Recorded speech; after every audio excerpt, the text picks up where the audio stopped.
నమస్కారం, welcome to I dream. నేను మీ విజిత. చాలామంది క్యాన్సర్ మహమ్మారి పేరు వినగానే అది అటాక్ అయిందని తెలవగానే చాలా టెన్షన్ పడిపోతుంటారు. ఇంకా నాకు మరణమే శాశ్వతేమో, ఇంకా నేను కోలుకుంటానో లేదో ఇలాంటి ఆలోచనలతో చాలా వరకు ఇంకా వీక్ అయిపోతుంటారు. ఇలాంటివన్నీ పక్కన పెట్టి మనం ఎంత పాజిటివ్గా ఆలోచిస్తే అంత పాజిటివ్గా ఉండి హెల్త్ కండిషన్ కూడా బాగుంటుంది అని చెప్పి డాక్టర్లు చెప్తున్నారు.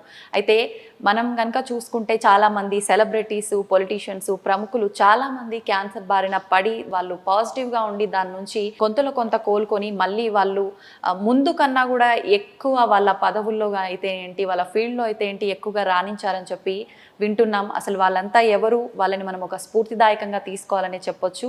వాళ్ళ నుంచి మనం ఏం తెలుసుకోవచ్చు, ఏం నేర్చుకోవచ్చు, ఇలాంటి విషయాలన్నింటినీ మనకు తెలియడం కోసం ప్రస్తుతం మనతో పాటు ఉన్నారు ప్రముఖ consultant oncologist surgeon Mohan Vamsi గారు. ఇప్పుడు సార్తో మాట్లాడదాం.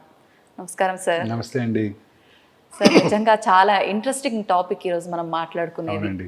క్యాన్సర్ వచ్చిందనగానే చాలా భయపడిపోతుంటాం.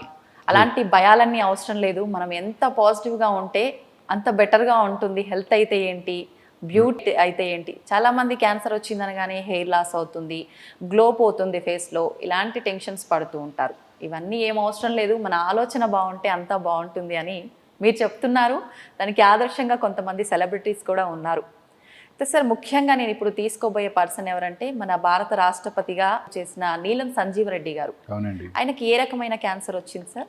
నీలం సంజీవ్ రెడ్డి గారు is an embodiment of strength అండి.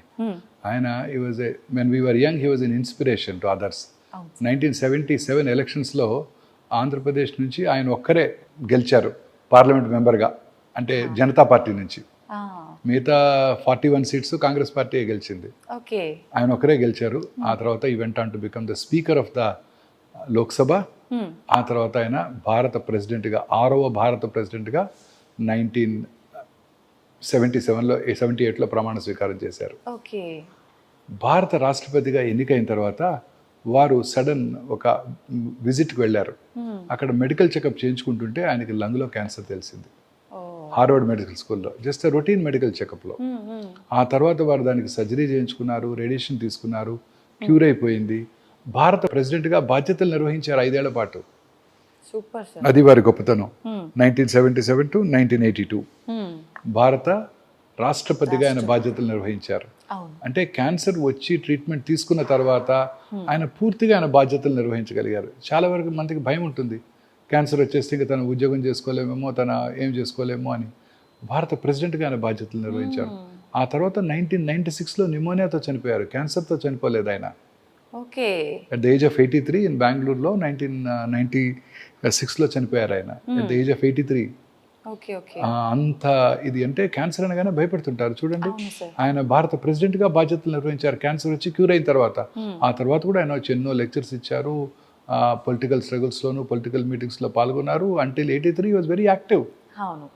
ఆయన కాలం చేసే వరకు కూడా చాలా యాక్టివ్గా ఉన్నారు. So this is స్ఫూర్తిదాయకం.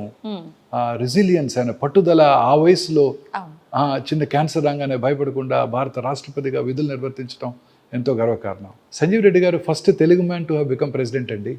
మా చిన్నప్పుడు first Telugu man to become president of India, రాష్ట్రపతిగా. అంతకుముందు 2 ప్రెసిడెంట్స్ అయ్యారు, తెలుగు వాళ్లే. సర్వేపల్లి రాధాకృష్ణన్ తెలుగు ఆయనే, తమిళనాడులో స్థిరపడ్డారు. వివి గిరి, వరహాగిరి వెంకటగిరి, వారు కూడా తెలుగు ఆయనే, బెంగళూరులో స్థిరపడ్డారు. వాళ్ళు తెలుగు వాళ్ళుగా క్లెయిమ్ చేసుకోరు, అందుకని వాళ్ళు తెలుగు వాళ్ళుగా కన్సిడర్ చేయం. సంజీవ్ రెడ్డి గారే మన ఫస్ట్ తెలుగు ప్రెసిడెంట్. అలానే అమెరికన్ ప్రెసిడెంట్ రొనాల్డ్ రీగన్, వారు కూడా వెరీ ఫేమస్ మూవీ ఆర్టిస్ట్. ఆ తర్వాత అమెరికా ప్రెసిడెంట్గా 1981లో ఎన్నికయ్యారు. ఎన్నికైన మొదటి సంవత్సరంలోనే వారికి కోలన్ క్యాన్సర్ డయాగ్నోస్ చేయబడింది. దానికి సర్జరీ చేయించుకున్నారు, ట్రీట్మెంట్ తీసుకున్నారు, ఫర్దర్ కీమోథెరపీ తీసుకున్నారు. ఆ తర్వాత 81 to 89 8 సంవత్సరాల పాటు అమెరికా ప్రెసిడెంట్గా బాధ్యతలు నిర్వహించారు. అమెరికా ప్రెసిడెంట్ అంటే most powerful man in the world.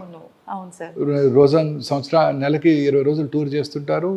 ఆయన ఎంతో బాధ్యతగలమైన most powerful man on the earth. 8 సంవత్సరాలు కోలన్ క్యాన్సర్ని గెలిచిన తర్వాత ఆయన 8 సంవత్సరాలు పదవిలో కొనసాగారు. ఆ తర్వాత కూడా కోలన్ క్యాన్సర్ వల్ల చనిపోలేదు, వేరే ఏదో inter current illness, Alzheimer's disease, వాటితో మరణించారు ఆయన.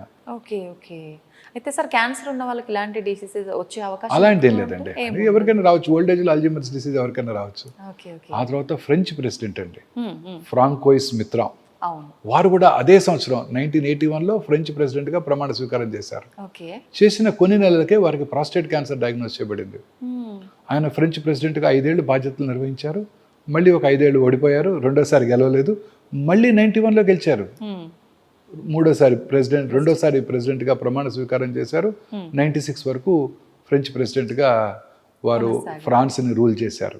Super sir. So that is 10 ఏళ్ల పాటు అంటే 15 ఏళ్ల పాటు యాక్టివ్ పొలిటీషియన్గా సర్వైవ్ అయ్యారు. అవును. అండ్ ఫ్రెంచ్ ప్రెసిడెంట్ రెస్పాన్సిబిలిటీస్ అంటే అమెరికన్ ప్రెసిడెంట్ లానే ఉంటాయి. వాళ్ళు they are not rubber stamp presidents. అవునవును. they had to rule their countries and world's most powerful nations అవి, అమెరికా, ఫ్రాన్స్. 10 ఏళ్ల పాటు ఈయన, 8 ఏళ్ల పాటు ఆయన పదవులు నిర్వహించారు. క్యాన్సర్ డయాగ్నోస్ చేసి క్యూర్ అయిన తర్వాత, అది గొప్పతనం. సో మనం ఇవ్వాల్సిన ఇంపార్టెంట్ మెసేజ్ ఏంటంటే, క్యాన్సర్ వచ్చిన తర్వాత మనం ఆందోళన చెందాల్సిన అవసరం లేదు. వారి అనలిటికల్ స్కిల్స్, ప్రెసిడెంట్కి కావాలి, ఏమేమి కావాలండి, అనలిటికల్ స్కిల్స్ కావాలి, ఇంటెలిజెన్స్ కావాలి, మెమరీ కావాలి, అన్నీ కావాలి. అన్నీ నార్మల్గా ఉన్నాయి వారికి. చాలా అలర్ట్గా ఉండాలి, షార్ప్గా ఉండాలి. And during the cold war days అప్పుడు 19 మీరు అప్పుడు పుట్టుండరు. ఆ టైంలో America was a NATO bloc and Russia had its own bloc, Soviet republics. During the cold war days ఆ టైంలో వాళ్ళు అమెరికన్ ప్రెసిడెంట్గా, ఫ్రెంచ్ ప్రెసిడెంట్గా బాధ్యతలు నిర్వహించారు. క్యాన్సర్ వచ్చి క్యూర్ అయిన తర్వాత, అది వాళ్ళ గొప్పతనం. ఫైనల్లీ ఫ్రెంచ్ ప్రెసిడెంట్ క్యాన్సర్ వల్లనే కాలం చేశారు. క్యాన్సర్ పెరిగిపోయింది. 96 తర్వాత ఆయన పదవి వీడిన తర్వాత వారు ప్రాస్టేట్ క్యాన్సర్ తిరగబెట్టింది, దానివల్లే కాలం చేశారు. బట్ చూడండి దేర్ రెసిలియన్స్, వాళ్ళ తెగువ, వాళ్ళ ధైర్యము, ప్రెసిడెంట్గా ఉంటూ రోజు బాధ్యతలు నిర్వహిస్తూ, రోజంతా పనిచేస్తూ, రోజుకి 18 hours పనిచేస్తూ క్యాన్సర్ వచ్చి క్యూర్ అయినాక, అదే హార్ట్ అటాక్ లేకపోతే సెర్బ్రోవాస్కులర్ యాక్సిడెంట్, పారాలిటిక్ అటాక్ వచ్చాక చేయగలమా? లేదు. ఓన్లీ క్యాన్సర్లోనే పాసిబుల్. క్యాన్సర్ ట్రీట్మెంట్ తీసుకున్న తర్వాత వారి ఫిజికల్ పవర్, ఎండ్యూరెన్స్లో కానివ్వండి, వాళ్ళ అనలిటికల్ స్కిల్స్లో కానివ్వండి, వాళ్ళ ఇంటెలిజెన్స్లో కానీ ఎటువంటి మార్పు ఉండదు. అలాగే మన దేశంలో కూడా చాలామంది యూనియన్ మినిస్టర్స్, మనోహర్ పారికర్జీ, వారు గోవా చీఫ్ మినిస్టర్గా ఉన్నారు, అంతకుముందు డిఫెన్స్ మినిస్టర్గా ఉన్నారు. గోవా చీఫ్ మినిస్టర్గా ఉండగా వారికి లివర్ క్యాన్సర్ డయాగ్నోస్ అయింది. దానికి మెమోరియల్ హాస్పిటల్లో ట్రీట్మెంట్ తీసుకున్నారు. ఆ తర్వాత గోవా చీఫ్ మినిస్టర్గా బాధ్యతలు నిర్వహించారు. వారి ధైర్యం ఎంతగా ఉందంటే, గోవా చీఫ్ మినిస్టర్గా బాధ్యతలు నిర్వహిస్తున్నప్పుడు ఒక విజిట్కి వెళ్లాల్సి వచ్చింది, ఒక యాక్సిడెంట్ సైట్కి. అప్పుడు వారు చూసినప్పుడు, వారి ఫోటో చూసినప్పుడు నేను కూడా షాక్కు గురయ్యాను. వారి ముక్కులోంచి రైల్స్ ట్యూబ్ ఉండింది, ఫీడింగ్ ట్యూబ్తో వారు వారి బాధ్యతలు నిర్వహిస్తూ గోవా ముఖ్యమంత్రిగా, అది వారి ధైర్యం. నిజంగా సార్. ఆ ధైర్యంతో గోవా చీఫ్ మినిస్టర్గా బాధ్యతలు నిర్వహించారు. ఇంకొక మినిస్టర్, యూనియన్ మినిస్టర్ అనంత కుమార్, వారు కూడా క్యాన్సర్తో డయాగ్నోస్ చేశాక 1.5 year పాటు యూనియన్ మినిస్టర్గా వారి బాధ్యతలు నిర్వహిస్తూ ధైర్యం కోల్పోకుండా, తెగువ, ఆ ధైర్యంతో వాళ్ళ రెసిలియన్స్, అది వాళ్ళది, ఆ పర్సివరెన్స్ ట్రీట్మెంట్ తీసుకుంటూ, అదే డిప్రెషన్కి లోనవ్వకుండా, ఇంట్లో ఉండిపోకుండా, నాకు క్యాన్సర్ వచ్చింది, నేను వీక్ అయిపోతాను. ఇప్పుడు పేషెంట్ రాగానే, 30 ఏళ్ల పేషెంట్ కూడా ట్రీట్మెంట్ ఇవ్వాలంగానే ఫస్ట్ 6 questions వస్తాయి. ట్రీట్మెంట్ తట్టుకుంటారా డాక్టర్ గారు? మెయిన్ ఇదే క్వశ్చన్. 80 ఏళ్ల వయసులో, 70 ఏళ్ల వయసులో వాళ్ళు క్యాన్సర్ని బ్యాటిల్ చేసి గెలిచారు. 30 ఏళ్ల పిల్లలు, 10 ఏళ్ల పిల్లలు తట్టుకుంటారా? కీమో తట్టుకుంటారా? వీళ్ళందరూ కీమో తీసుకున్నారే. అలాగే మన Sri Lankan president Julius Jayawardene, is a very intelligent president. ఆయనే మన పివి నరసింహారావు గారి లాగా ఆ శ్రీలంకలో రిఫార్మ్స్ తీసుకొచ్చారు, ఎకనామిక్ రిఫార్మ్స్. అప్పుడే Sri Lanka went to become a very vibrant, economically vibrant country. వారు కూడా ప్రాస్టేట్ క్యాన్సర్ని జయించారు. జయించి వారు ఆ తర్వాత కూడా 16 ఏళ్ళు బ్రతికారు. ఆయన పదవిలో ఉండగానే మన యంగ్ రాజీవ్ గాంధీ గారి ప్రైమ్ మినిస్టర్గా ఉన్నప్పుడు ఆ శ్రీలంక ఇండియా అగ్రిమెంట్ జరిగింది వాళ్ళ ఫైట్ కోసం. He was a very cunning man. He tricked our young chief prime మినిస్టర్ని మన own IPKF, Indian peace keeping ఫోర్స్ని అక్కడ తీసుకువెళ్ళి, ఆ పీస్ కీపింగ్ ఫోర్స్తో మన ఓన్ తమిళర్స్ని చంపించేశారు. మన ఓన్ ఫోర్స్తో, మన ఫోర్స్, మన డబ్బులు, మన ప్రజల్ని చంపేశారు శ్రీలంక వెళ్ళి. చాలా కన్నింగ్ మ్యాన్. మన young prime minister was tricked.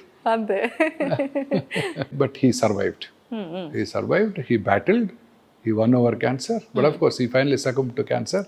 But వీళ్ళందరి జీవితాలు మనందరికీ స్ఫూర్తిదాయకం. చాలా సార్.